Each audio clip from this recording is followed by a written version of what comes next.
the executive producer on this project. And we are so grateful that you're here with us today. Just a little bit of a physical description. I am African-American, brown-skinned woman. I have black hair, no black ears, a little bit curly, wearing red lipstick from the lip bar. I love them. And wearing a gray shirt. And so that's just a little bit of my physical description. So as far as with Autistic Out Loud, about a year ago, Julia and I set out to create this documentary that centers and amplifies the voices of Black autistic people.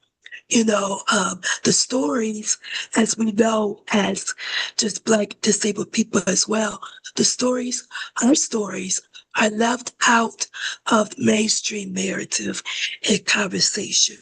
So we wanted to start a film, a documentary, and this webinar series is part of that evolution. Yeah, as Tamika said, I'm Juliet Romeo. I'm also one of the co-executive producers for #Autistic Out Loud. And these webinars it's not just about having this conversation, but about building community and deepening our understanding of our shared experiences and to continue building toward having equity, visibility, and justice for Black autistic individuals and their families. This is really important now, especially with everything that's going on in the world. It's important for us to continue to have our voices heard. Yes. And each session will highlight the themes from the film. So it ranges from education, diagnosis, to joy, identity, and resistance. And so last week we talked about mental health and well-being through self-acceptance. And so you can watch all of our webinars at Autistic Out Loud documentary on YouTube. You can also follow us on Instagram. So just like the past webinars and today, you'll hear from autistic leaders, parents, scholars, and community advocates who are shaping what inclusion and disability justice look like. Yeah, so whether you're joining us as a self-advocate, an ally, a parent, a professional, or you are someone that is still learning, we welcome you. And we just want to thank you for showing up and leaning into a really powerful dialogue. We invite you to take your time to listen deeply, to ask questions, and to share what you've learned, because this is just the beginning. Yes, and before I thank the team, I just want to also reiterate a little bit what Juliet said, how important this conversation is, especially during this time. I know that, as disability justice activists, I've been following what's been going on in the news with the, pending cuts to Medicaid and SNAP and, all those benefits. And so this is a really hard time. So I just want to recognize that and hold space for that. But then also, part of this turbulent time that we're in and that we're about to possibly embark on if the House agrees with the reconciliation bill, that part of that that we need to do, which leads to the discussion today, is how do we have joy? Joy is part of resistance. And so I know TJ, Tim, is with moderating discussion. He talks about excellent way of talking about Black autistic joy. And so, so definitely please join the conversation and, how can we continue having and finding joy even in these type of situations? Because like I said, that, it's part of resistance. And so our stories and our lives matter, even though, senators and society says it doesn't. So I just want to hold, space in that today. And so, I just like to thank my project coordinator, my friend and mentee, Charlotte Batchelor. Thank you because she is the person that have been coordinating with all the panelists and putting all this together. It's been a joy working with her. So I definitely recommend her. You need a project, or especially when it comes to disability or whatever. I know that's her specialty. Definitely hit up Charlotte. I also like to thank my moderator and panelists, all of you today for taking out time of your busy schedule to join us. And last but not least, I'd like to thank all the ASL interpreters and also all of you that's out there in the Zoom and watching on YouTube. Thank you so much for being part of this autistic journey. Next week, we're going to highlight um, the subjects of the film. So definitely come back for that. And then also, before you leave, please fill out our survey if you haven't already, which is very important to us. We want to know, how your feedback on some of the challenges that you're facing, but also how you've been impacted by this series. And then also let us know in the survey if you would like to be part of the documentary or would like updates as well. So I thank you so much, and I'll give it to TJ. That's what I know about. So TJ for me to start the discussion. Let's get to it. And thank you, Tamika. Hi, everyone. I'm Timotheus Gordon Jr. Just call me TJ for short because Timotheus may be too Greek to pronounce.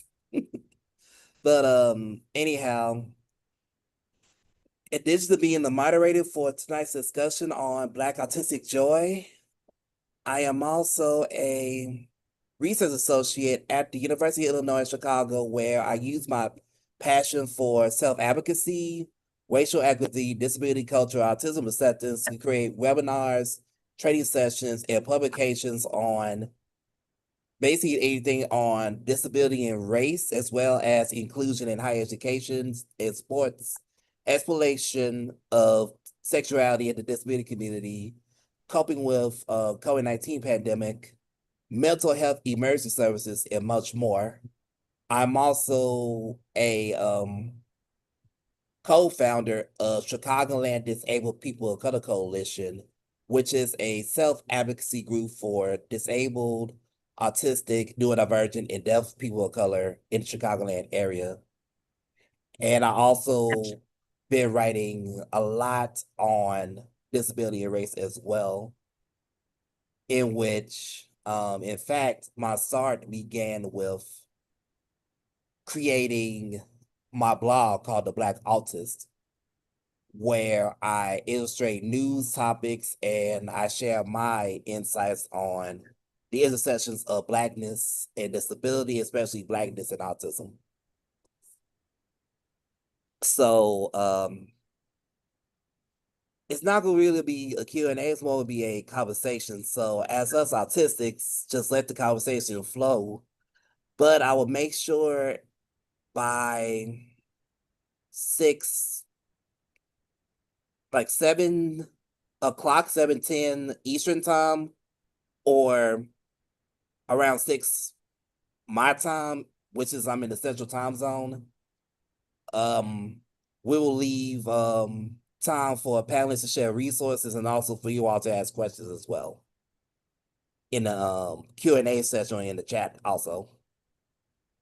So, oh, I forgot to describe myself.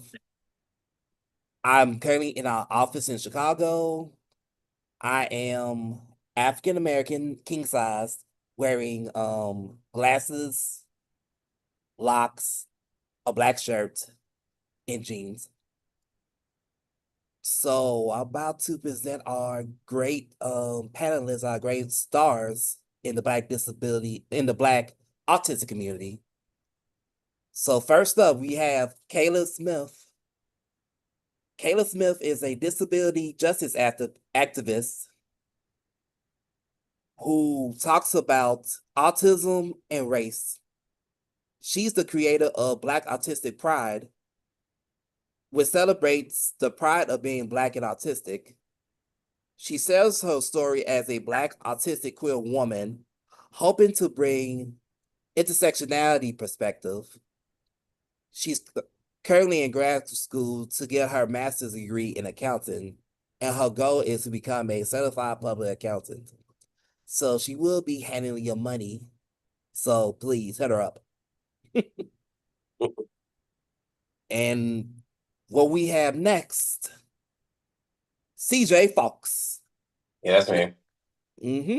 Now, he is a proud resident of Tyler, Texas.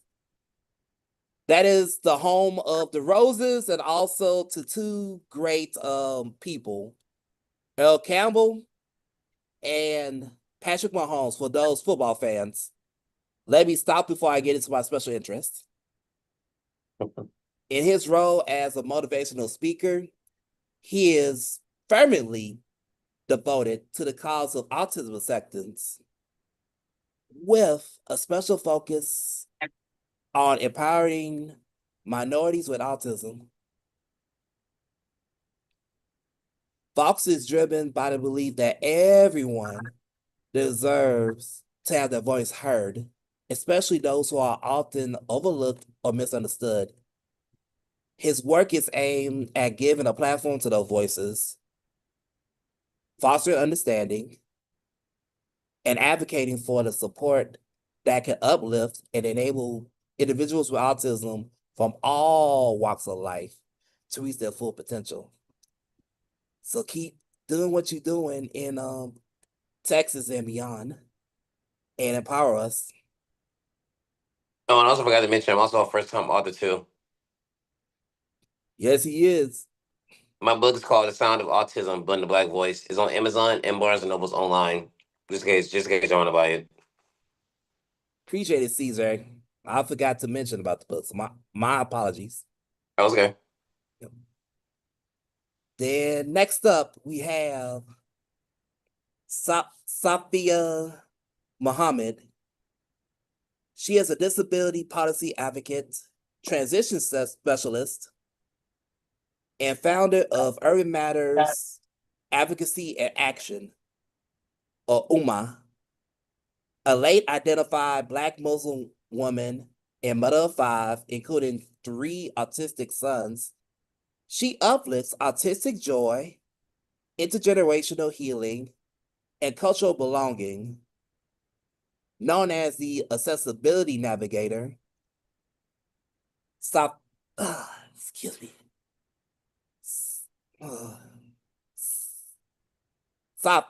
Safia builds bridges between policy and lived experience to ensure every road leads to equity and determined futures.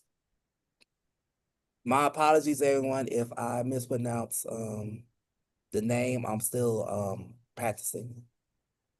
So my deep apologies. Thank you. No, you had it perfect, actually.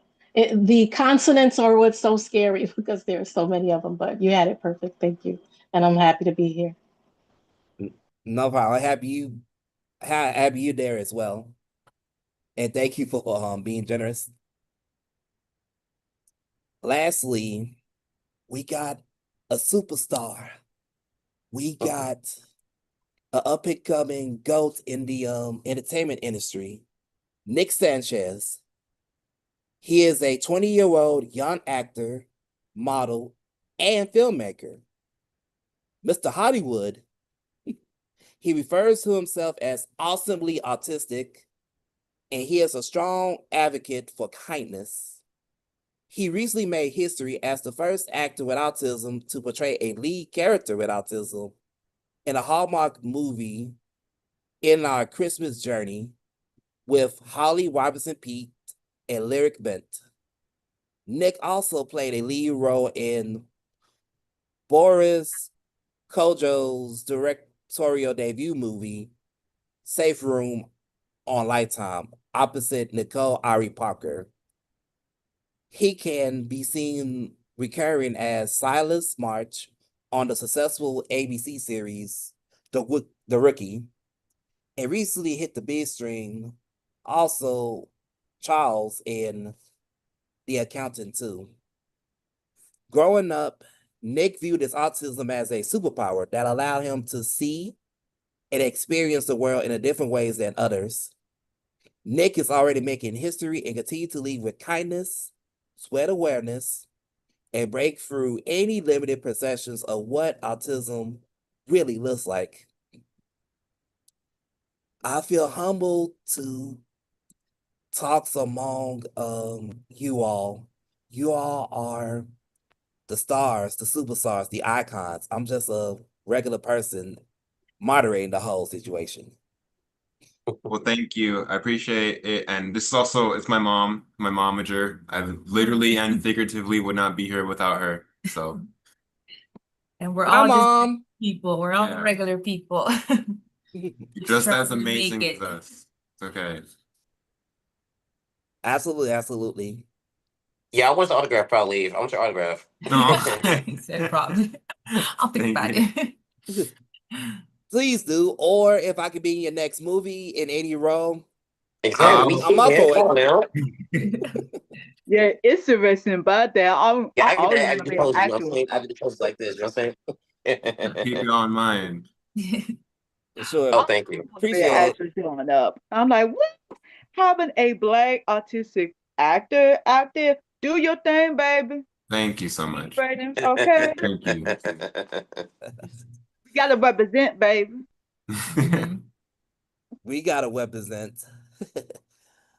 So, the first question I want to bring up to you all, considering that we dealing with someone who remained nameless in the White House, last thing get with a T, who him and his administration not only attacks immigrants, people of color, people with disabilities, but also anything that's not his ideals, basically. Non-white, other-bodied people or whatnot. Why is it important for Black autistics like ourselves to be in community with other Black autistics? And you can share your own personal experience on what it's like to be Black and autistic. Personally, I feel like it's important because, you know, the same way how they're putting immigrants in cages, the same way how they're putting immigrant kids in cages, God forbid. But after I saw what RFK Jr. said about autistic people, which I feel like was very disgusting, I feel like it might get to a point to where, like, say he might make a law to where he might try to segregate us from regular classrooms. He might try to segregate us and try to say, oh, if you're this, a job doesn't gotta like say hire you, or they get to mistreat you or something like that. I like it might get to a point to where it might get like that, or he might make it to where like he might make a law to where people might see it as harmful, and then they'll try to like do something towards you. So I feel like with enough voices, I feel like if we all come together as one, then that'll show him that we can't be stopped. And as a Black person with autism, I just like I do. I don't know if y'all got me on. If y'all got me on TikTok, y'all see like I do a lot of things because I like breaking stereotypes and I like empowering the next person that stands by me because I never know how my platform can be inspiration to others. Me traveling, me doing book signings, me doing speaking engagements, that might inspire Kayla Smith to write a book about what's like being a Black autistic woman, that might say, hey, if he can travel to Orlando by himself, I can travel to Dubai by myself. Just be smart about it. And I feel like it just takes all of us as a whole, it takes all of us as unison to sit together and empower each other. If that makes sense? Makes perfect sense. I think what you get in that, CJ, is the power of basically, and I believe Nick could attest to it also, just being the first to do it. Being that first Black autistic person to step out to share their skills so that the next line of Black autistic people could follow suit, but also that could be a way to create more community as well among the Black autistic community. Since now we have people who prepared the path before us to follow. We have a blueprint, so to speak, if that makes sense. Yeah. Yep. Can I add something? Go for it. Oh, yeah, thank you. I think that it's important to like have Black autistics with other Black autistics because their experience helps others be relatable to one another. Like having someone to relate to is really beneficial, especially when it comes to like making friends or like growing connection with someone, especially since you both have a similar lived experience. And like I personally I have a diverse circle of friends, but I have like just as an example, one of my friends, Havan Baraka, amazing actor, he is someone who I can directly go to talk about like being autistic, but more specifically in a Black environment, like more as like more racial, yeah, because he's Black, yeah. And it makes it more comfortable that way. And it's not to say that other people don't understand, but it just, makes you feel more comfortable. And that's why I think it's important because you get that relation and I get to share my own experiences and know for sure that they're gonna understand it for the most part because they have very similar experience. Yeah, and to kind of piggyback off what Nicholas was saying, we live in California. I don't know where everyone else lives, but in California, it's actually illegal to give a Black child an IQ test. So it actually made it very difficult to get his autistic diagnosis. And it made him have a lot more struggles in the school system than were necessary or than a little white child might have had or any other, child. So when you do find those other Black kids that do have a similar upbringing, it's just they understand the community is so much stronger. They understand the extra steps you had to go through. The parents understand the extra fights you had to have with the teachers, with the districts, and you just finally feel like you're not alone fighting this battle. It is also really important to have in our community people who aren't autistic, our allies or people who are also supporting us and helping us point us in the right direction. But for us in California, when you do find those Black people, and especially when they have the autism and other neurodivergence in the family, it's such a stronger bond because the struggle is really real. Yeah. I might add something to this conversation.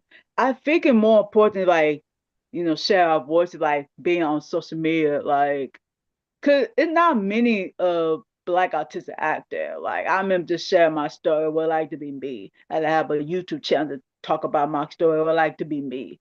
It's very important, like, you're not the only one out there. Even though I have people back home, who are also Black and autistic, and some of them are my friends. And it's just very important, like, you're not the only one struggling alone. Cause I used to think that way, like I'm the only one. No one can understand me. Because due to my complexity, being a Black autistic queer woman, it's always hard enough people don't understand you. Even growing up, I so used to people not understanding my disability. They think I'm weird, all that, just being autistic overall. And now we in the environment that people try to shame you for being Black or being a woman, being queer, just be that your rights are being threatened left or right. Can I even live? Like, don't matter how I live my authentic truth. People always find a way to made me feel bad about it. Baby, we're not here to be you. We're here to be us. God made us different. So what? We're not Yeah. making a big thing. And the diagnoses, well, I don't know how the plural form of that, in the Black community are so, I feel so low. So there are a lot more of us out there that aren't aware, because it's often, you know, like I've been told to my face I had him at 19. So I've been told many times that his behavior was bad parenting. Like they didn't want to acknowledge that there was other things going on. So a lot of times our kids just get put in that bad kid category, or they're the problem child or something. No one's really trying to help see, you know, what the issue is, especially if it's not super obvious, like a nonverbal child or, you know, something like that.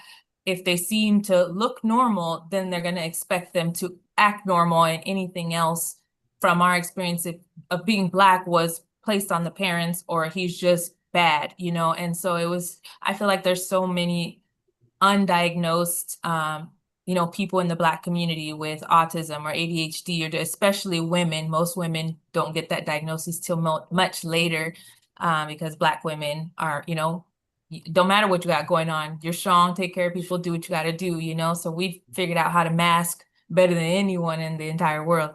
So I think the more we do things like this, the more people may go to the doctor, or, you know, try to see like, wait, I maybe could get some different support if I figure out I got this going on, or this makes sense in my brain, like why I think this way. And you just start to feel comfortable with yourself, because I think so many of us have just been overlooked and ignored for too long.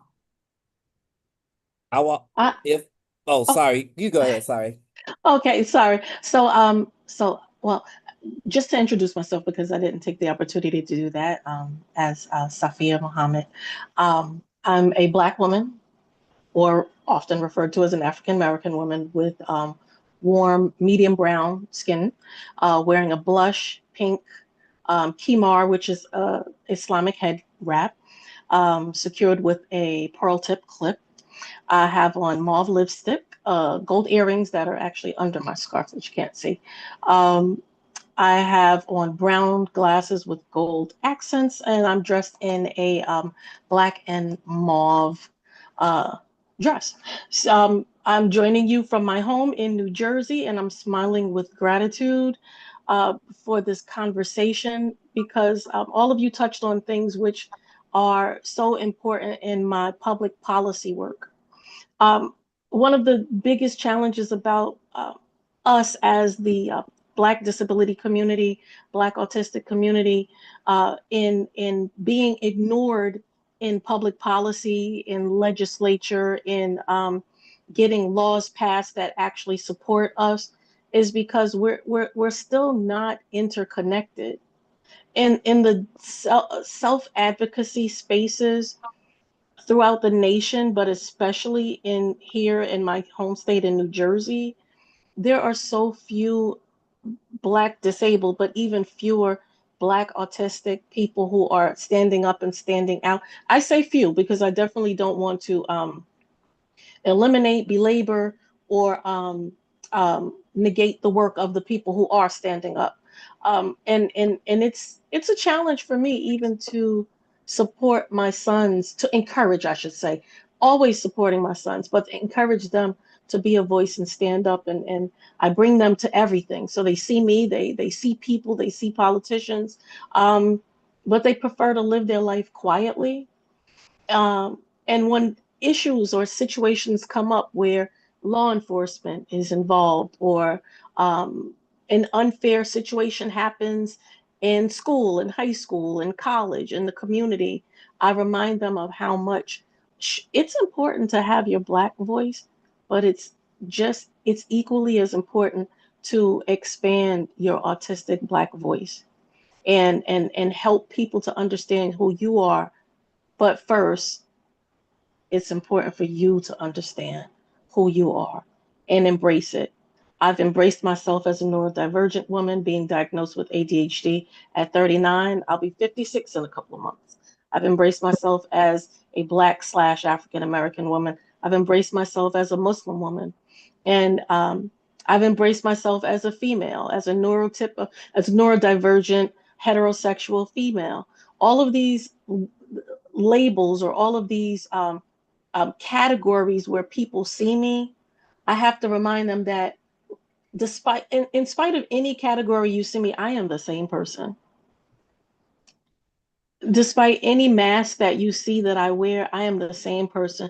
Strong Black woman who you think doesn't feel pain when I feel a whole lot of pain. Strong Black mother, divorcee.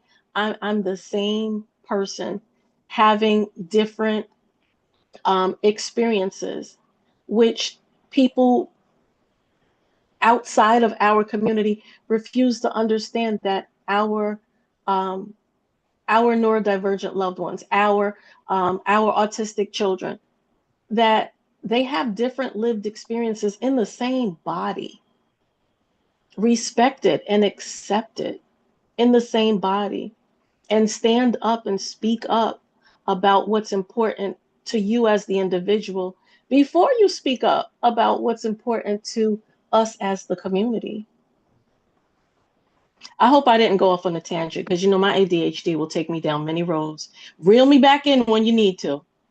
That's Yes. okay. That's okay. Okay. Because one, we still got time, like good 30 minutes. And two, we know diversions.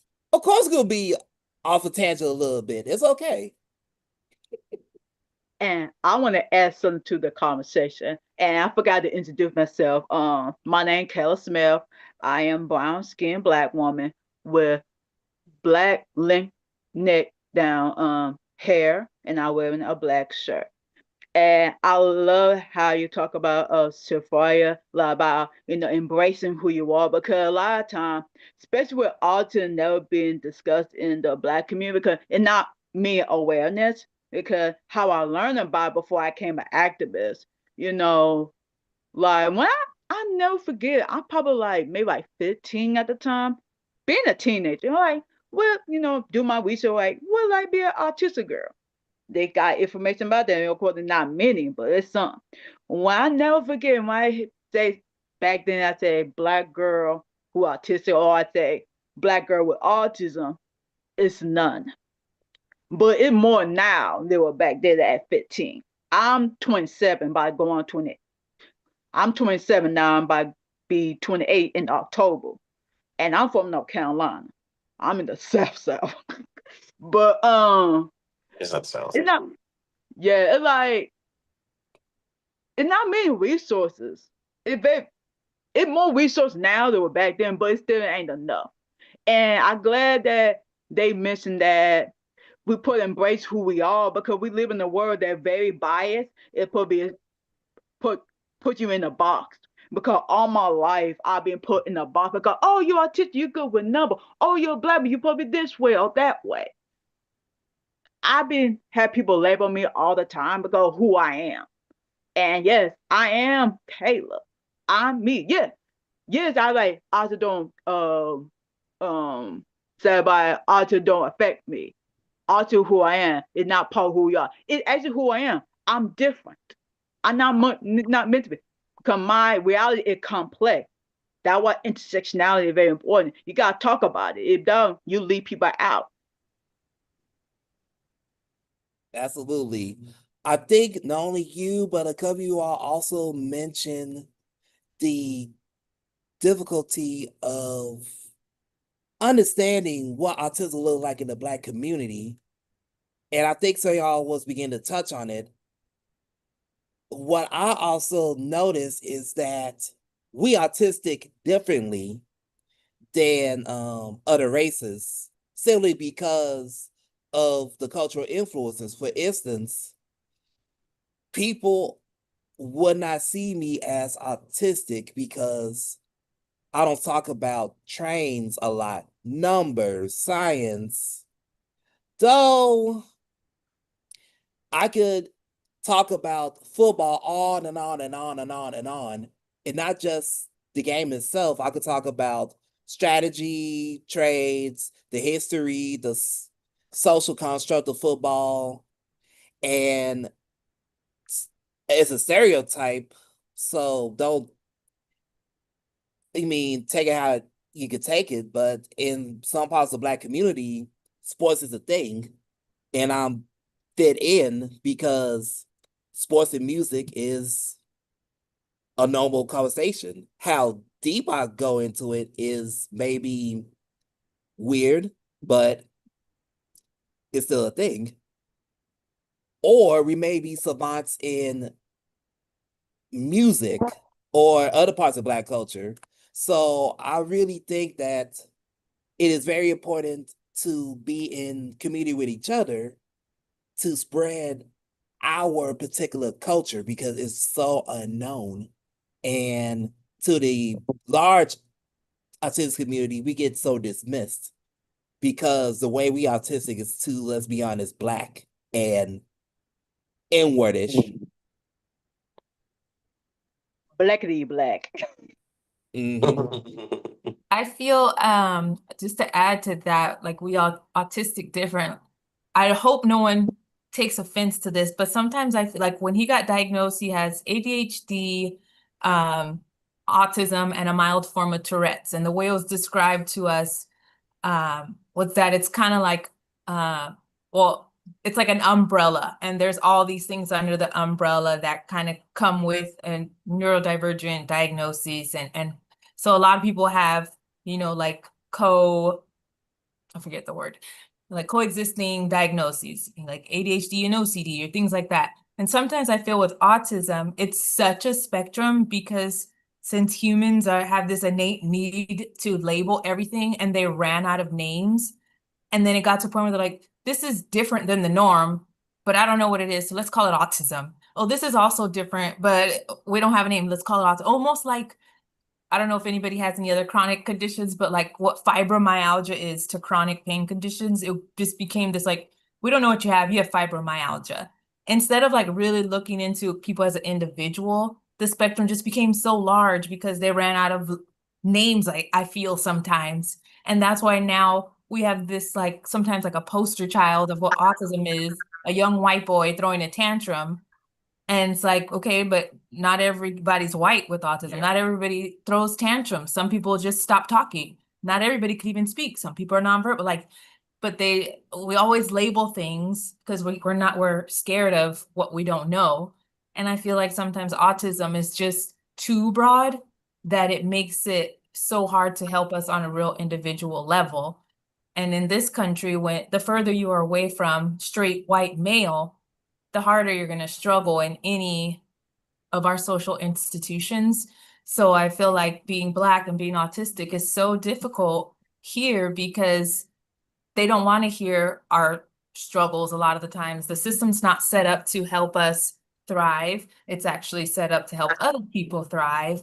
And, you know, we're working towards undoing that in so many areas, but autism, it's so big. So it's really hard to be like, you know, like they may be accepting of Nicholas's autism, but not Charles's, or they may be accepting of Charles's, but not Kayla's, you know, like they can't perceive that we're just human beings and no two human beings are the same. And that should just be okay, whether we have autism or not autism, whether we're brown, white, purple, green. And so I'm a sociologist. That's where all my education is. And it just drives me crazy that we get stuck on these labels and we just forget that we're all just humans. We all have needs. They shouldn't be called special needs. We're just humans. They're individual needs. Some people need different things to be, you know, to feel safe in environments. And I just wish we could get to a point where that's just okay. And it wasn't based on a disability, or it was just based on the fact that you're a human being and you deserve to be treated as such. But yeah, I get really passionate and frustrated with labels because I'm also like Kayla is queer, the intersexuality, I'm disabled technically, I'm queer, I'm Black, I'm part white. I've never fit properly in any box. And it's always been a struggle. And you know, if I'm with a female, someone will be like, oh, you're lesbian. If I'm with a man, oh, so are you straight now? And I'm always like, whatever you need to call me so you can feel better, I'll be that today. You know, like I'm just Naomi, but if you can't process, like then sure, I'm gay today. Sure, I'm bi. Sure, you know, I'll just go with it because it's just so silly to me. Because like Sophia was saying, like I'm still the same person. I'm still the same human being that I was yesterday. This new information is not now going to make me dangerous. Like I don't get it.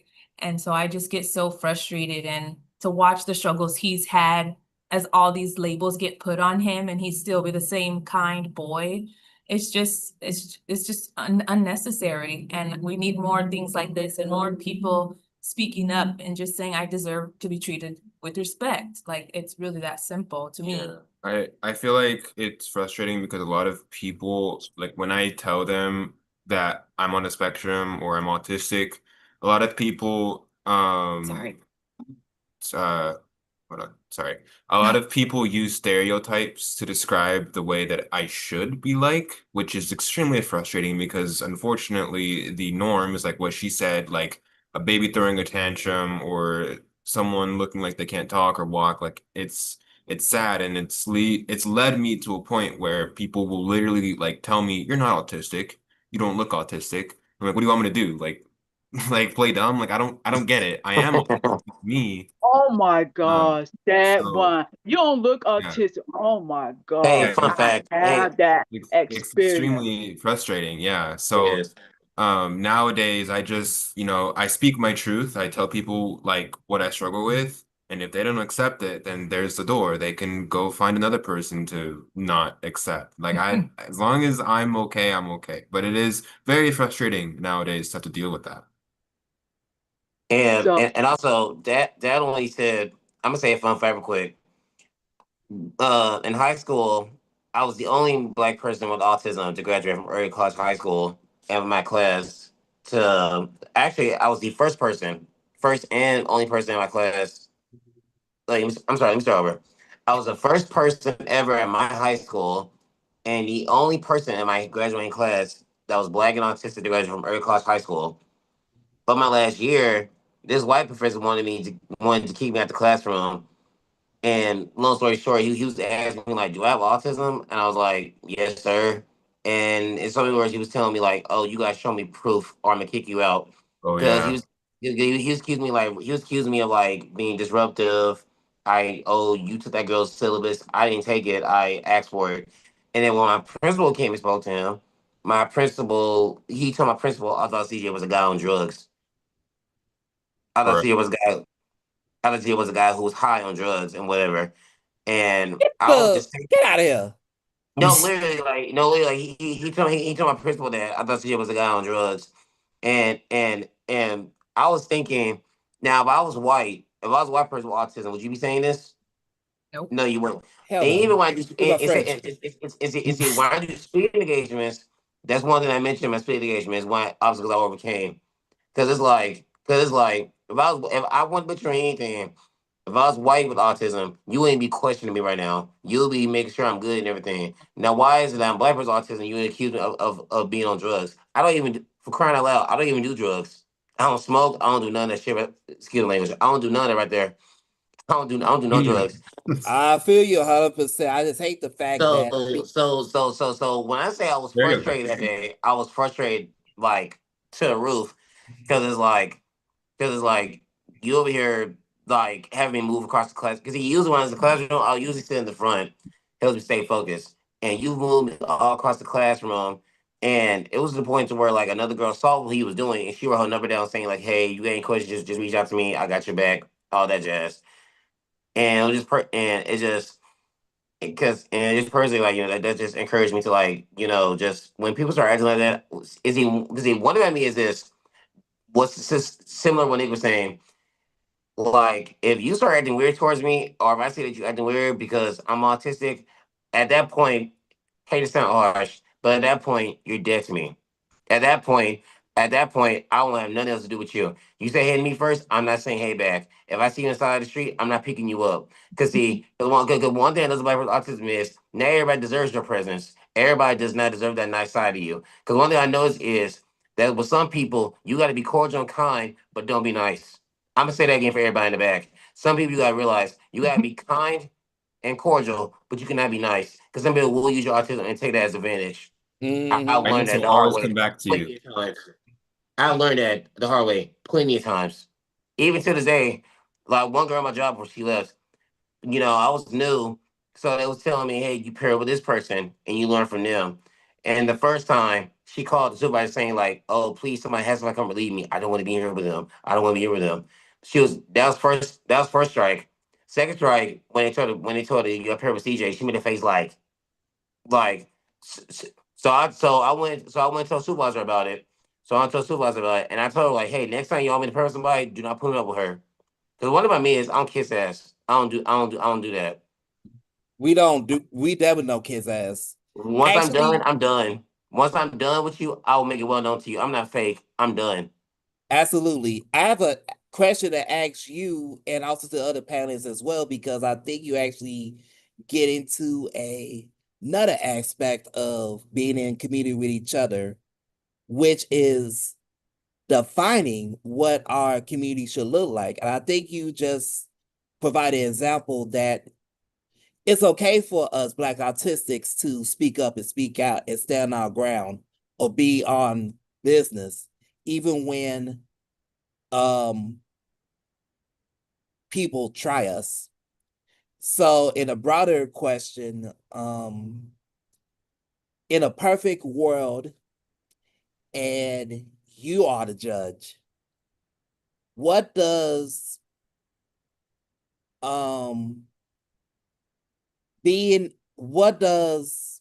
the Black autistic community looks like to you? What do you want it to look like? In my eyes, I want it to look accepting. I want it to look like we all stand together. In my eyes, I want to see Black people in unison. Not just Black people like Black, Hispanics, all minority groups with autism in unison. Because see, you got some Blacks who be Uncle Toms and better than others. You got some Hispanics who think they're better than others. The same thing with other minority groups. Once we figure out that we got the same oppressor, hold up, I'm gonna say it again. Once we figure out that we got the same oppressor, the same person pulling us down, we're gonna be unstoppable then. So that's why I see it as we come together. Whether you're Black and autistic, whether you're Black and whether you're Black, different religion, autistic, whether you're Black, you identify as like LGBTQ and autistic, we are all sticking together. Nobody's bringing us down. That's why I see Black autistic as. Charles, you really touched on some points and something so significant, and it also complements and speaks to some things that Naomi was saying. So how do we? And this is Safia. So how do we? First of all, how do we autistic differently, and why do we autistic differently? Why and why not? And why not? Why is it different? And is the difference subjective? So who is it different for? Is it different among all Black people? Because we have a serious problem with ableism in the Black community, whether Oh it's yeah. autism or any other intellectual and developmental disability. Yeah. So not only are we trying to merge or converge with the greater disability community, but then we have our own battle just fighting within our own Black community as well to find a space to be not just accepted, but understood. Understood. We're trying to teach here. We're trying to be loved and embraced, but instead we have to spend more time either masking, explaining, or apologizing for who we are. So then we have these systems, and I know we were talking about like the different levels of autism and things like that. And so we have these systems like the DSM-5 telling people on the autism spectrum that it is a spectrum. So guess what? We're going to merge everyone. The diagnostic and statistics manual for mental disorders. Well, is autism? I thought autism was a neurological developmental disorder. So why is it categorized as though the DSM-5 is the Bible for how to be, or any holy grail, holy book on how to be autistic? And so then it merges the spectrum, but it doesn't allow people to self-identify. My three sons would be classified or categorized at all three levels. And so then that also allows them to not see one another as individuals, but to isolate themselves like, well, I'm this, but I'm not my brother. I'm not autistic like my brother because society sees my brother in a different way. One independent college graduate, works with people with disabilities, and yet, what does the outer world say? Weird. Because he likes to be himself, and because he loves agriculture, because he loves the things that actually other white autistic people love and are enjoyed and amplified and celebrated. But in the Black community, it's considered weird. Or the Well, other, see, you're trying too hard. The other, you're trying too hard, but he's You not trying acting too too hard. like Yeah, actually, no. He's been told sometimes he's acting too Black, or why are you trying to act like dot dot dot? And so then there's the other with the hand flapping and everything, and people will say, I didn't know your other sons were autistic because they don't do all of the waving like the other one does. So if you sit down and you listen and you sit with us and you learn, we can show you that there's a myriad of there are a lot of significant I don't want to say symptoms, characteristics to being who they are. And guess what? And they're also on the autism spectrum. So look at the system and how the system is merging and not allowing us not only to amplify our autistic identity, but also it's not allowing us to amplify our Black identity, because every tick on those lists, on those standard lists of political lists, those medical healthcare lists, they don't necessarily identify what it means to be a person who has autism in the Black community. Where are our studies? Where are the grants? Where is the money? Where is so okay, people in Washington D.C., because I won't give them the respect or the acknowledgement to say their names. If you want to say what we're not, put your money where your mouth is. Do some testing. Let's see some surveys. Give us some grants to prove what we're not. And we'll show you that we are much better than you ever could imagine. one thing I Oh love doing yeah, is and Mic we're autistic. drop. yes, yes. I this is one thing. Kayla. One thing I love doing, Mr. Fire, is I love when people wrong. I love when somebody tells me I can't do something because of autism. I love it. Might frustrate me at first, like it might make me upset at first a little bit, but when I accomplish that goal, I like bragging all in their face. Those are my bragging rights, and stuff like that. Because I tell people, because one thing I want autism to know is it might be a part of you, but but my autism, it might be a part of me, sure enough, but my autism doesn't stop shit. Cook, It don't cook, stop cook. nothing. Yeah. Kayla, you about to cook too. Go for Yeah. it. Okay. So this is Kayla. So what I want, for the Black autistic community, have a safe space, just talk about our live experience, due to our complex reality. And I have a community on Geneva, which is called Neurodiversity and Black. And I just kind of create like space, like, oh, you list your intersectionality, and I may have space like a group setting based on your intersectionality. We talk about our everyday life, and I have like live session, talk about current event going on, and then I talk about my life and different issue. Then I have like an ally group, like talk about racism, ableism, just talk it out and have a safe space. And I don't do BS, because we need to talk about different issues, because due to like the reality, we so very we've been living in a judgmental world that we keep judging people. And what what the other panel had talked about earlier, like people put you in a box. God, throughout my life, people put me in a box. Sometimes my own people put me in a box. you know basically being autistic particular, and how you put to be certain way because you Black or you a woman or you queer. And I'm bisexual, I say queer, but they put you in a box all the time. They expect you to be a certain way, and it could make sense for me growing on like, but it's just like they all put you in a box, and they want you to be the specific way, and that's why I kind of created a community on Geneva. But I had not been doing it for a while because I'm doing grad school. It's busy, so I ain't doing that right now. But I just think people need, embrace their authentic truth, because people being fake out here. Or my mental, Very. or my mental being ashy, tell her being ashy. You know, like, and she a Black autistic woman herself, and have her own business. It's like people so ashy these days. I would say fake. Who want to be fake and they ain't living? I I don't want would to be not live fake. myself, but it be my authentic truth. And then it's really frustrating as well because, like as I mentioned earlier, I don't like all the labels. So when I had children, I was like, you know what? We're not gonna do that.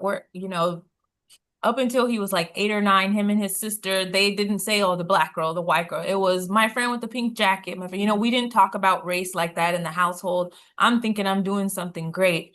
And then they come home one day and they were just like, Moms, why are everyone at our school Mexican? And I was just like, what? And I'm like, you guys know you're also Mexican too, right? And they're just like, we are. And I was just like, I had this like aha moment because he's black and Mexican, but I'm like, even if I don't want them to be, racist or see race like that, to treat people differently, to live here and to survive here, you still have to understand it. Like, you can't not know that it exists. Like, I still have to have the Black young man talk with him. Now we live in Orange County and ICE is all over the place. And depending on his haircut, he looks more Mexican. So now I have to have the talk when he's, walking to work. Like, you see any ICE, you walk the other way, like he will not survive if I didn't teach him all these crazy labels and everything. And so it's so frustrating that I can't even properly just try to build someone who's just this kind, accepting human without teaching all these stupid labels. And, yes, I try to teach him that, it doesn't matter what the label is, but the more you hear it, the more he's away from, me. You go out into the world, people attach meaning to this label, and it's so hard to keep fighting that and trying to actually create, a new younger generation of people who maybe hear the labels, but just don't care and really just start to see people for who they are and not whatever label is attached to them, because it really doesn't, it shouldn't matter, especially when there's not one actual one size fits all meaning to it. Like, it's not, oh, that's black and everyone understands, yeah, that's the color black, or, oh, the sky is blue. Yes, there's no argument. Like, autism, if you ask 10 people what autism is, you get 10 different answers. If you ask, what are black people like to 10 different people, you're probably going to get 10 different answers. So it's just so frustrating that even with all these stereotypes, it's still such a hot mess of information that people have. And if we just really just took a moment to just, oh, she's this and this, like, no, let me talk to Kayla for a minute. Kayla, what do you like to be called? Like, just ask. Oh, you're queer? What do you go by? Are you bi? Oh, okay, you're bi.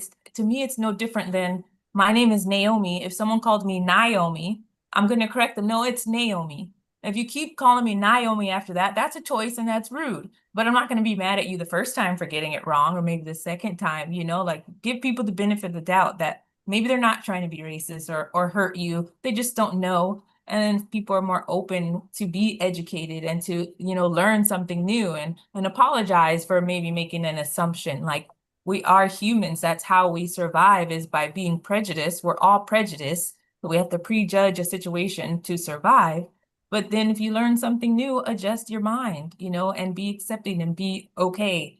And so it's so hard to even just try to really teach kindness and acceptance while still having to instill all these stupid labels and information, because you have to know it to survive here. I'm glad Naomi, you. Naomi, I glad, sorry to cut you off. I'm Mhm. glad that you mentioned it, because you gave a great segue to the last question I wanted to ask you all before we share our resources. I think you, CJ, Naomi, and Safia even, and everybody is getting into the concept of autistic Black joy, where you basically saying, let us be us. Let us enjoy being Black and autistic, whatever that is to us. So, because we want to save time for Q&A, if you can make your answers as brief as possible, that'd be great. We could do like a popcorn style. But my two-part question I want to ask is, what does autistic Black joy look like and mean to you? And why is autistic joy, autistic Black joy, or Black autistic pride an important act of resistance in difficult times like now? Let's start with me. Go ahead. Since I'm the creator of Black Autistic Pride, because I'm Black before everything, baby. Because since we live in this label ass world, even though it's made up and do not exist, I'm Black first. I embrace who I am. I'm deep in that culture. I'm, even growing up, we being reminded you're Black before everything.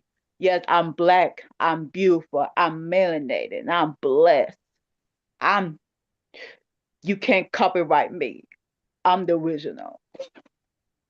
I'm me. I'm blessed. I'm melanated. Black excellent. Come with strength. And my ancestors got my back and God. So it just, I'm Black before everything. Even though it's made up by men, I'm blessed. And even though they try to put people like me down for being Black and being blessed, but you never gonna take my joy. Even though they try to take everything from us, they take away our culture from us, stealing from us through slavery, etc. But they never take the joy out of it. Even though they put so much suffering, where especially generates trauma. I'll be reminded I'm Black and I'm beautiful. And being autistic, even though being autistic, it's hard enough living in a world that people judge you before you can know it and put you in the bar thinking that all autistic people are the same, even though we're not. It's a spectrum for a reason. So my Black autistic joy to be myself fully, authentically, no fakeness. Booyah! And I'll just add on real quick, and then let Nick finish off. I feel like Black joy has been an act of resistance since they brought us over here.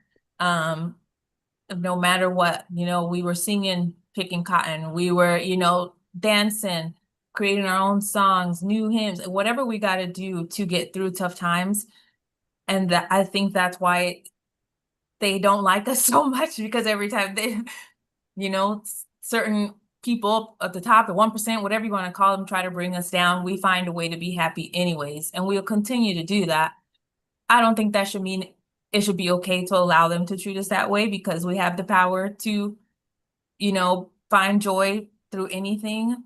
I really hope that we can continue to show that regardless, we're going to be happy. So just stop with all the nonsense. Let us not be just surviving. Let us actually thrive. And it's only going to benefit them as well, which is what I don't ever understand. Like, if you really want money and stuff like that, then let everybody thrive. It's just so backwards to me, just greed. But like, I just want them to let us be us. And I feel like we've been doing it, we're gonna keep doing it, but it'll be a lot easier without all the heaviness, and without just the fear, the trauma, like so much that comes with just that we don't look like you or act like you. Like it's really okay. It's just okay. You want to add what's your joy? Yeah, just like she said, being me. I mean, ever since I was little, I've always been me, but it wasn't until somebody else had an issue with it that other things led up to me, like not being okay with myself and learning, like, is it even okay to be, autistic in this world? A whole bunch of questions just thrown out there. But everybody masks whether you're neurotypical or not. Like in this world, a lot of places that you go have unspoken rules. A lot of things that you do need certain things that you just like aren't prepared for. like adulting, there's so many different rules. Just in general, like everybody masks. And I feel like that's something that needs to be understood. That it's not just us, but if anything, in the autistic community, we are the ones who mask the least, or at the very least, we try to. It's not until somebody else has an issue with it that we end up getting scared or, feeling bad or just feeling degraded for just who we are. And it's the neurotypicals and the higher up people that can get away with it, mostly just because they have, money, they have all this stuff, they have resources just to get away with it. And like they just get that right away where we don't. So I'm glad that companies are going out doing this, hosting different projects, spreading awareness because it's important. It's extremely important because we've always been here just as long so the humans have been here. I'm sure autism has been around since the beginning of time, but it's just saddening that it's taken this long for us to finally, get out there and people actually starting to, start to accept us. And I have seen a huge difference in the world since my childhood because of stuff like this, because of all the companies and partner companies and the supporters of the autistic community just going out there and just talking about it. It doesn't have to be anything about money related at all, just talking about it, just being real. That's what's important. Yes, yes. Yep. I was gonna say in my case, autistic black joy to me seems adventurous. I always tell people with autism or people in general, don't ever limit yourself. DJ Khaled, what does he say? Don't ever play yourself. And I tell people that because if there's something you got your mind to it, do it. Me, people was telling me that, oh, I can't go to university studios Hollywood by myself, but I did it. People was telling me that I couldn't graduate early college high school, let alone be the first and only black person in my high school in my class to do so, but I did it. So it's like, for me, I just like I'm a very social person. I like I said earlier, I like doing speaking engagements. I like doing book signings, not because of my benefit, not because of like I mentioned this one time on social media, not because of when I do speaking, I do book signs. I like doing it because I like engaging with beautiful faces like yourselves. I like doing it because I get to be with the people. I don't like doing it for a just for a paycheck. I don't like doing it because all I know I'm get compensated. I like doing it to see beautiful faces and smiles like y'all's, like y'all's. And that makes sense. Makes perfect And so, sense. I like being adventurous because when I was this might shock y'all, but when I was little, I used to be shy. But I learned as I got older to grow out my shell because if you keep being shy, you're blocking yourself from seeing God's blessings that He has in store for you. You can't live life in fear. You could be cautious, but you can't live life in fear because guess what? Even though Trump and RFK Jr. might be in office, they're not Jesus. God has the last say so in all things. God has the last say so. So RFK Jr. might say those disgusting comments. God look at him like, who made man's mouth? This these people are into my image, not yours. So at the end of the day, I don't worry about what you guys say. I worry about God. I pray to Him. I answer to Him. So to answer your question, and the second question, why is it important in times like this? Because we're all what we got. Times like this, we have to stick together. This is time right now to where we gotta uplift each other, uplift differences, and uplift each other in all aspects of life. And to add what Nick was saying, I like it when I see jobs like the job I work now at Dallas County Human Juvenile Justice Department. During Autism Acceptance Month, they made a cake, like an autism acceptance cake for me. Because they said, CJ, we love the fact that you gave us information. We love the fact that you know, don't shy that you're autistic from others on this job and stuff like that. So I like seeing that jobs are now starting to finally do that. So to answer that question, is of interest, and we just need to uplift each other to answer those questions. Clock it. Absolutely.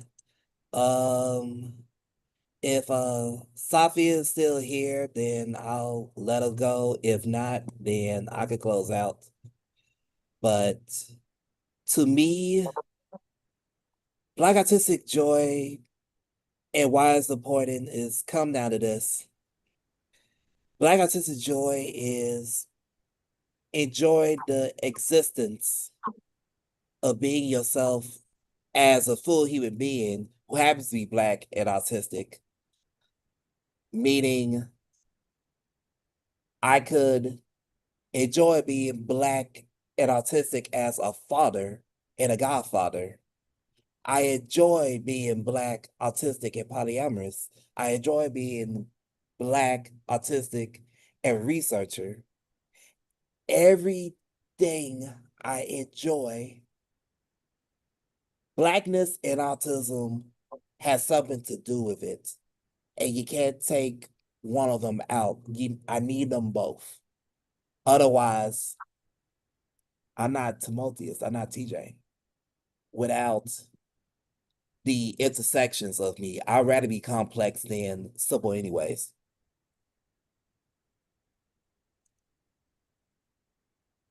Sophia, you're the last person. Sophia, sorry. Oh, I couldn't hear you. I said it's okay. That's so funny. You couldn't hear me and you self-corrected. Thank you. Okay.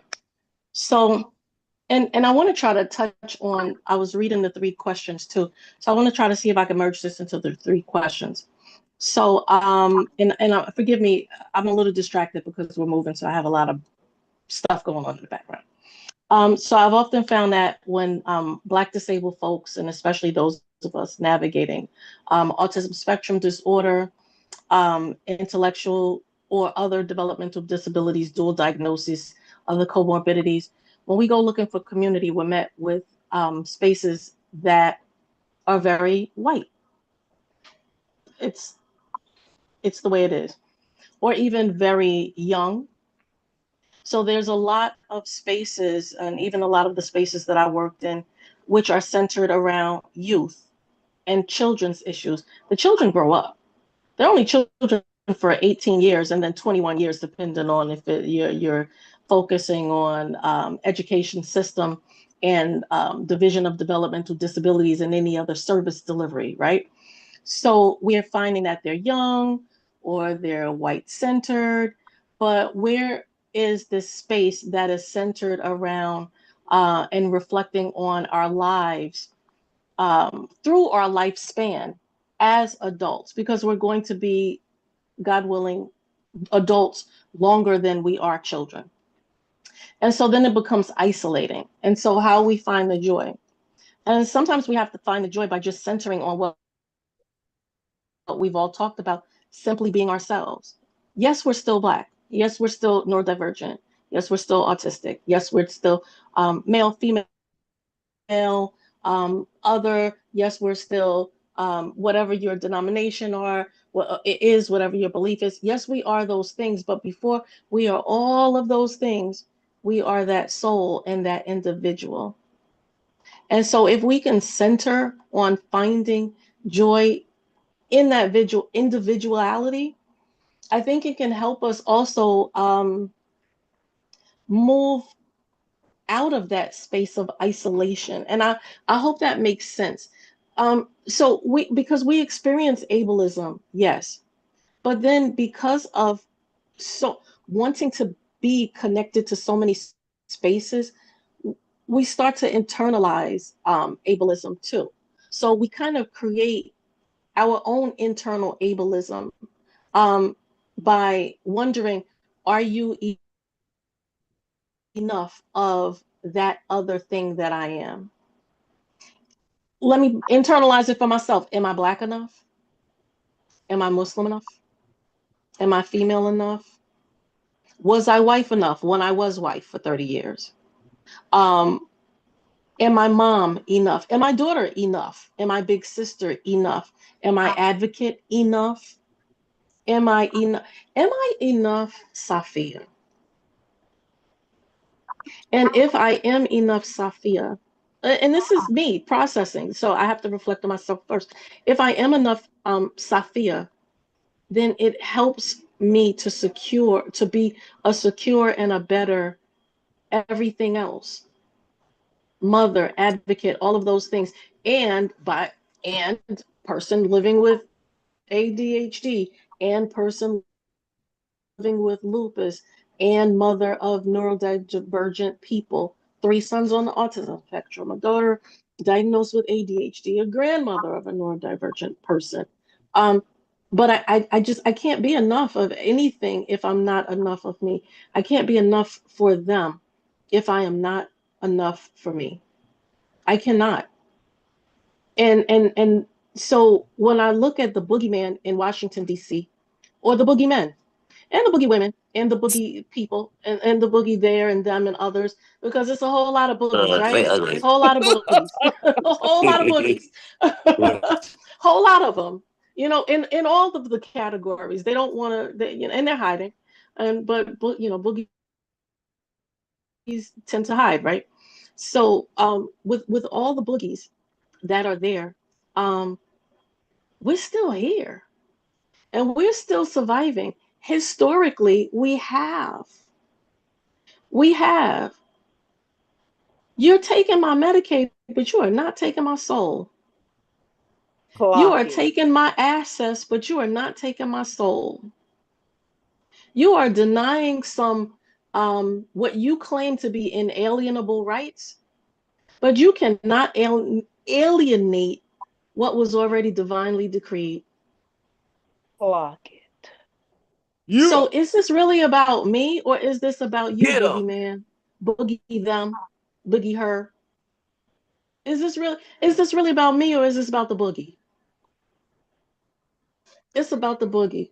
Now let me find my tribe and collaborate and connect.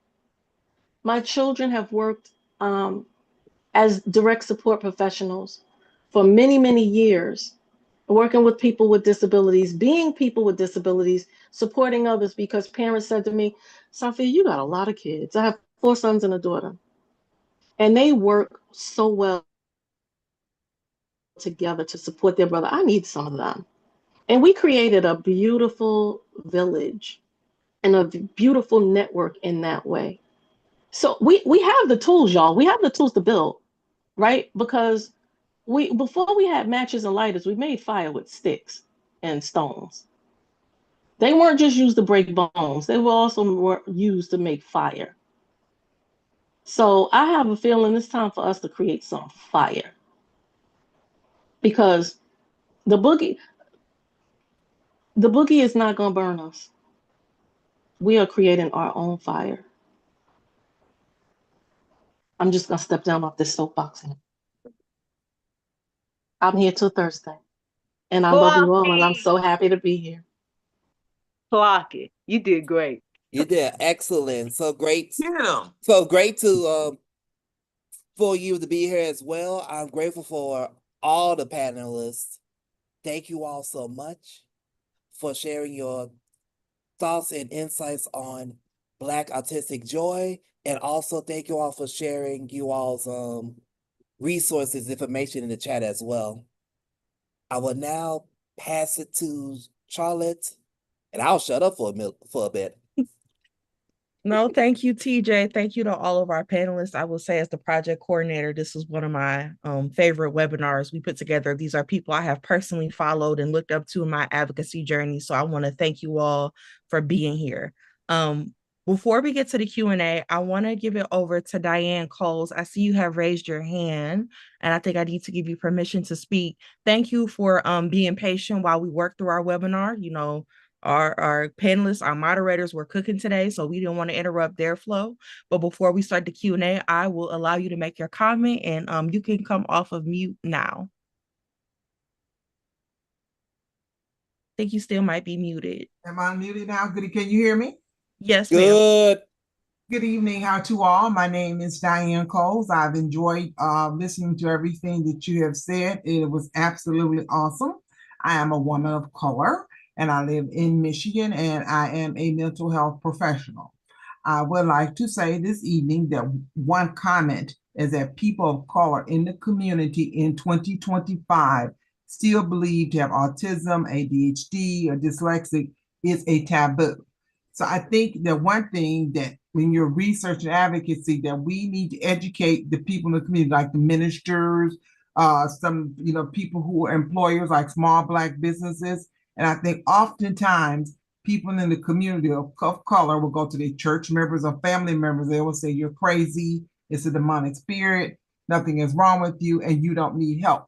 And I think it has to be out there in front in 2025 to say it's okay that if you are autistic or dyslexic, that you can seek help. And we need to start the conversation to make it more comfortable. But still, people of color are not comfortable with it. They think you're weird. They think you're offstandish. They think you're crazy, and they cannot accept you. And that is a problem still in the community. Like, the churches need to become more involved to have support groups and engage it. Until it is fully engaged in people of color, we will still continue to fight the stigma. But I am a woman of color who works there, and I do advocate more and more for people like that so they can be accepted in the community. It was absolutely great presentation. I thoroughly enjoyed it, and I would like to attend another one. And thank you for letting me comment it. And to you all, have a lovely 4th of July, and I'll listen more. Thank you. Thank you so much for your insight. And if you want to see more of us, Tamika and Juliet will be talking about that on the end. But if there's an episode that you missed, we are on YouTube, #AutisticOutLoud documentary. We're live streaming there right now, and all of our episodes are available there. So now I'm going to dive into the Q&A. The first one is a comment, and it says, "As a Black autistic woman, I believe from my experience that our own families, mainly consisting of neurotypicals, may not always be your safe haven by not having your best interests at heart, relate to or resonate with you, that we turn to alternative outlets of our community of friends, coworkers, and others to confide in who will respect and value us, using our voices to actually be heard instead of being made out to be drama queens." If any of our panelists would like to quickly comment on that, because we got 2 more questions and I don't want to hold anybody over, I'm going to give the floor to any of our panelists who would like to make a brief comment on this. I would like to comment on that. Just being a mom, that is so true. If the caregiver of the autistic individual doesn't fully understand autism itself, or a lot of times the internalized ableism, everything, the caregiver just wants the child to be normal, to be like everyone else, as opposed to finding ways to be themselves. And that was part of my battle with him. Every single year, every teacher, I would have to write a letter and say, this is his strengths, this is his weaknesses, this is how he's going to act. I know my child, I will support you, but I need you to see that he is a child with special needs. He is not a bad student. Please do not put him in that category, or he will become what you expect of him. And I had to literally beg so many teachers, like, just be patient, try these. I had to create their behavior charts for the class, or the checklist to make sure, he turned in his homework. And I just had to be there every step of the way, because a lot of times the adults, they don't fully understand. And I've seen it happen too many times with other kids who were on the spectrum or had special needs, and either their parents didn't get them the help at all, or got them help, but still was trying to mold them to be something that just wasn't working for the child. Or if they wanted the kid to be medicated, they medicated the child to where he had no personality, all the way zombie, just anything so that you can sit in that classroom and do exactly as everyone else. And I just think that is so sad. And it does happen, unfortunately. And that's why community is really important. And I hope now the school systems are a little better, where you can, go to, hopefully students feel safe to maybe go to their teachers and express some of their concerns if they feel they're not being, seen at home. And maybe some teachers can help, within the school to give them some support. But it's really hard, and you can only do so much if you're not their caregiver to help that child. So if anybody else maybe has some other ideas that they've seen, how someone can insert themselves when they notice a child's not being helped appropriately, that would be really insightful, but I saw it happen all the time. And if I wasn't the squeaky wheel that I am, it would have happened to him as well. But you weren't about to do that to him. I knew what he needed. I knew how he would thrive, and I was there I even worked at the school at one point as like the no running on the blacktop person, like just to make sure I had my eyes on these people because they were trying to mistreat him left and right. And I was like, nope, not today. Thank you so much. Do any of our panelists have anything else to add before we move on to our last two questions? Okay. Our next question, and this is a loaded question. How does the cultural ideation of strength and independence of Black people add to internalized ableism and suppressed trauma? Ooh, let me answer that. I was Okay, thinking Kayla, I'm about gonna give that it to one you. You can have it. because I think it's due to like how basically for the Black community, especially in America, have been through slavery. We've been through in survival mode forever due to the racism, the anti-Blackness, you know, people just don't like us in general. Because since we always in survival mode, we had to like be like, like Black excellent. We had to be good at everything. Or else they see us like, all these stereotypes what they think about us as Black folk. And and I guess what could have led to internalized ableism become a perfectionist at everything. We don't sit down and take a break. We always in survival mode, and that could be why internalized ableism probably present in the Black community. In the Black community, because we always in survival mode. Shit, I'm in survival mode. Even I'm a Black autistic woman, like even growing up, like because due to the fact we got so many up against us for being Black in America, like they were police brutality, to be mistreated left or right, people be funny, just because I think for the Black experience, we just been through a lot mentally, physically. There's a whole lot of things have been done to us. We kind of mess up. So we just doing things to survive, and why we became a perfectionist, Black excellent came about, and I hate to admit it, maybe destroy our mental health while doing it because we in survival mode. And I almost destroyed my mental health, and I had to go to therapy, and I had to unlearn that. So it could be what may contribute to due to the culture of being Black and what we had to go through. It could contribute to why there could be so many internalized ableism in the community, because due to what we had to go through every day. To add to what you said, Kayla, I feel like this fight for independence, pulling yourself up on your own bootstraps sort of thing, it's so American, it's ridiculous. I feel like we as people of African descent, we come from we come from traditions, religions, or spiritualities where autism or any disability would have seen as, it's a part of the neighborhood. It's the part of the person being who they are or a person being great. Heck, I'm sure in our time in our motherland,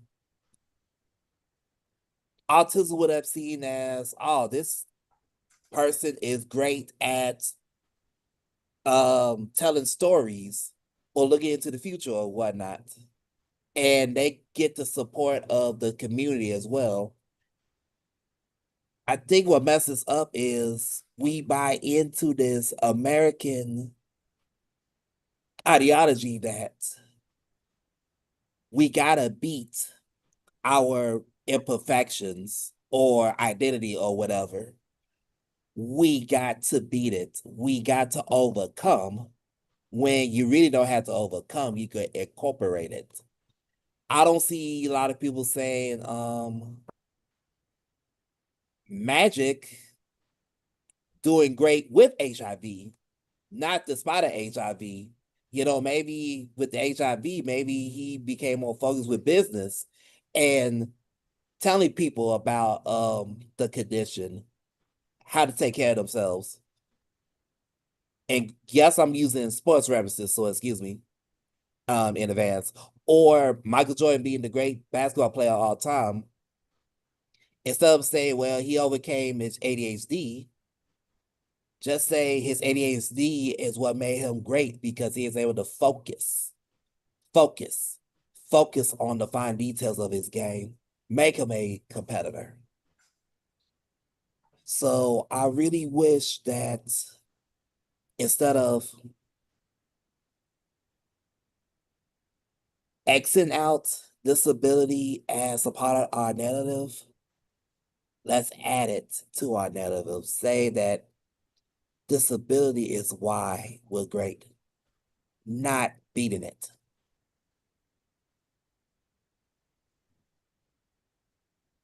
And That was oh, sorry, somebody else can go. I don't need to say. no, we got one more question. So if you want to add anything, that's fine. I'll do real quick. I just wanted to piggyback because you mentioned the pick yourself up by your bootstraps. That's a common thing I've heard in all my education.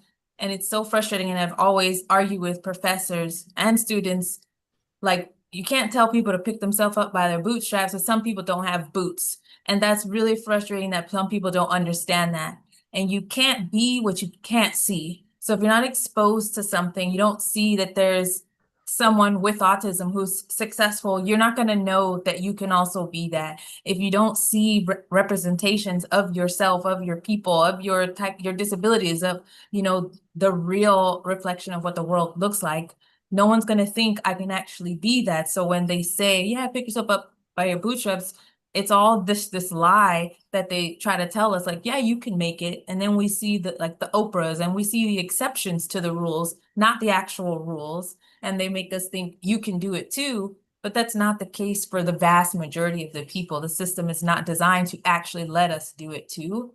And I wish it was, because the more we see people like us out there doing things, and like TJ was saying, if it's talked about like, oh yeah, he has ADHD, and he's accepted, people like, and like, oh wow, then we can do more things and feel safe in that space the more we actually see it happening. Thank you so much. And that was very powerful. I think everybody touched on it. And we have one more question. Any suggestions on finding more of a community? Local groups are more white, we're much younger BIPOC. I was late diagnosed. I don't know where this attendee is or if they're still on. So maybe if you want to quickly say where you are, because we have people in California, we got people in North Carolina, we got people in Chicago, we got people in Texas. Maybe we can help you find a group where someone can connect you with a resource. But anybody have suggestions for finding a community for maybe more, and I don't know how they want to define older. I'm going to say over 25 because I'm 25. For older, late diagnosed autistic individuals. Start it. There you go. I will also say quickly two things.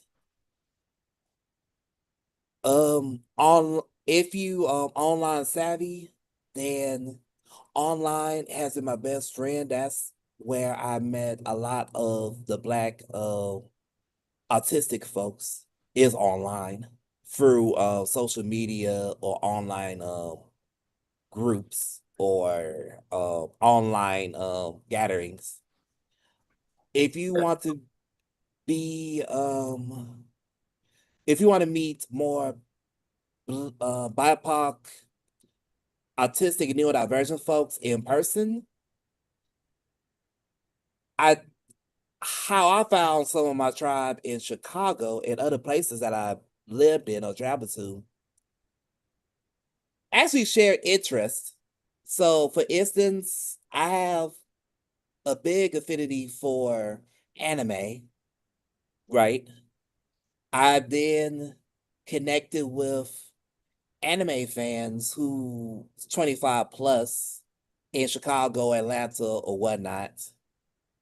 And they also revealed that they're neurodivergent also. So that's a way I also found my tribe, is to enjoy my passions, connect people who enjoy my passions, and then if they happen to reveal, hey, not only I enjoy this, I'm also Black and autistic or neurodivergent, plus, plus, plus. Yeah, I agree with you, TJ. I personally usually go for like the online route, to look for like different communities. It depends where you go really, but if you look in the right area, you can find really good people. And it can lead to really good friendships. But it's also good to have a mix between those like the online communities and also in person. You know, go out to different events. You know, just I've some advice that I've gotten is just to network. I'm still learning how to do that myself. But it's good to have that mix between the two. So I believe having friends in all areas is just a good way to just experience life to your fullest. This is Kayla. For me, how I find my community most on social media. And now I create my own community on Geneva. Um, you know, people, having a right space and who want to have deep, deep conversation. Because we talk about intersectionality over here. You know what I'm saying? Like, we gotta keep it 100. We don't do no fake shit in my word, but we gotta keep it 100 and just create community and put yourself out there. That's how I find my community on mostly online and not so much in person, but mostly online. Just like Nick said, find the right person in the online platform. You will find your people. Thank you, panelists. And that is all for our Q&A. I'm going to turn it back over to Tamika and Juliet to close us out. But thank you for sharing your expertise. This was a lively conversation. I think it was enriching for both of our guests, for me as project coordinator and as part of the #Autistic Out Loud team. So I just want to say thank you. And now we are going to move on to our closing words. Wow, guys, this entire panel was on fire. I was texting Tamika like, oh my gosh, I was in the comment section like, listen, Charles, I was about to jump up and start running around this room praising when you started talking like this, and I say this almost every time, but y'all got to believe me, this was one of my favorite conversations of the webinar. Like, it was so authentic and very joyful. Like, and one of the things I want to say too about, I just want to piggyback, I couldn't help it, about that bootstrap thing. The thing about this bootstrap comment is that the ones that are saying it, the 1%, or they want us to believe it, none of them never had any boots or bootstraps. They're telling us to do that when they had loans and privileges and opportunities to get them where they are. And then they look down at everyone else and say, oh, well, I made it up here, so why can't you? Because not only is the system not designed for us to be able to do that on purpose, but you also had a leg up. You didn't just have boots. You had somebody else doing the work off our bodies, whether our bodies were alive or not. You benefited from these Black bodies, whether we were working the fields, whether we were working in your houses, whether I just learned recently that when we first learned about life insurance coming into existence, the life insurance was placed on slaves. So well, they decided, well, I'm out of money. Let me go out there and slay a couple of slaves so I can get this insurance. Everything that they've ever done, they've benefited from it because of us. Yet they look at us and tell us we need to do better. We need to strive higher when we were the ones that designed excellence. So I just want to say that because, yes, that bootstrap thing gets on my nerves too, Naomi. But this was such an amazing conversation, and I'm just so happy and excited for, it just gave me so much excitement for the progression of what Tamika and I are putting together for this documentary, and just thank you so much for the conversation. Thank you. Yes, thank you. Yes, and thank you so much. Just to reiterate what Juliet said, it was very energizing conversation, with like I said at the beginning, with where we are now, we need to continue to have these types of, conversations. So you will, as Charlotte have shared, the participants will receive like a running document that we created, the action steps, resources that was mentioned, also the contact information of the panelists. So all of you will receive that, those who have registered, and that join us next week, where you will see the 3 of the 4 main subjects of the film Autistic Out Loud, the documentary that Juliet and I will speak more about it. I will be on the event, and Juliet as well, detailing our journey and things like that.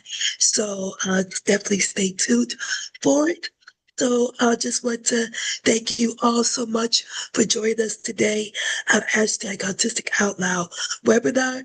We hope you leaving with not just information, but inspiration, like real stories, real voices, and real tools to move this work forward. Again, Julie and I created this webinar series and upcoming documentary because we believe and we know that Black disabled lives matter, Black autistic lives matter, and their voices must be centered. Our voices must be centered in every conversation about autism, disability, and justice.